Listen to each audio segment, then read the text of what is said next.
نون الف زبر نا، اور یہاں پر نون کے ساتھ ناچ ساکن، ناچ ناچا. یہاں پر ما ہے اور لام ساکن، مال مالا.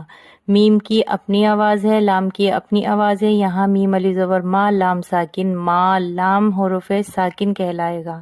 یہاں پر لام کی اپنی آواز ہو رہی ہے، مالا. اسی طرح گا، گار، گارا. یہ تا را ساکن، تار، اور اس کے آگے ہے را الف زبر را، تارا. پال پالا. دا دان، دانا. ضروری نہیں کہ جو میں نے لکھا ہے آپ وہی لکھیں، آپ اس کے پیچھے اور کوئی حرف لگا کر بھی الفاظ بنا سکتے ہیں، جیسے را الف زبر را، گاف ساکن، راگ، راگا.